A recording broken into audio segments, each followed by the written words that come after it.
ప్రాజెక్టులతో తెలంగాణ సస్యశ్యామలం అవుతుందన్నారు టీఆర్ఎస్ నేతలు. మల్లన్న సాగర్ ను అనవసరంగా ఇష్యూ చేస్తున్నారని ఆరోపించారు. ప్రాజెక్టుల్లో అవినీతి చేసి అధికారులను జైలుకు పంపించిన ఘనత కాంగ్రెస్దేనని విమర్శించారు.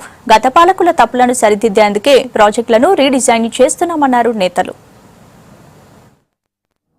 ఇవాళ తెలంగాణలో ప్రాజెక్టులు కడదామని ప్రభుత్వం ప్రయత్నిస్తూ ఉంటే ప్రతిపక్షాలకు ఏ రకంగా ఈ ప్రాజెక్టులను అడ్డుకోవాలా అనే ఆలోచనతోని ఇవాళ వ్యవహరిస్తా ఉన్నాయి. ఇవాళ మల్లన్న సాగర్ రిజర్వాయర్ ఇవాళ కాళేశ్వరం ద్వారా ఉత్తర తెలంగాణను అదేవిధంగా నల్గొండ జిల్లాలో కొంత భాగాన్ని నీరందించాలనే లక్ష్యంతో ఇవాళ మహారాష్ట్ర ప్రభుత్వంతో ఒప్పందాలు చేసుకొని ఇవాళ మల్లన్న సాగర్ రిజర్వాయర్ ను కడదామని ప్రయత్నిస్తా ఉంటే ఏ రకంగానైనా మనం అడ్డుకోవాలి ప్రాజెక్టులు అనేదే వాళ్ళ లక్ష్యంగా పెట్టుకొని చేస్తా ఉన్నారు తప్ప వేరే ఉద్దేశం వాళ్ళకి ఏం లేదు.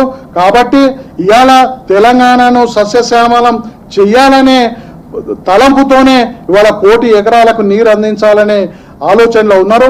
అవినీతి గురించి వారు మాట్లాడటం అంటే మనందరం కూడా సిగ్గుతో తొలగించుకోవాల్సి వస్తుంది. అవినీతికి ఈ address, care of address, patent హక్కులు కలిగింది కాంగ్రెస్ పార్టీ. దీంట్లో జలయజ్ఞం పేరు చెప్పి పెద్ద ఎత్తున దోచుకున్నటువంటి వ్యక్తులు ఇలా ప్రాజెక్టుల గురించి మాట్లాడేటువంటి అర్హత లేనటువంటి వ్యక్తులు.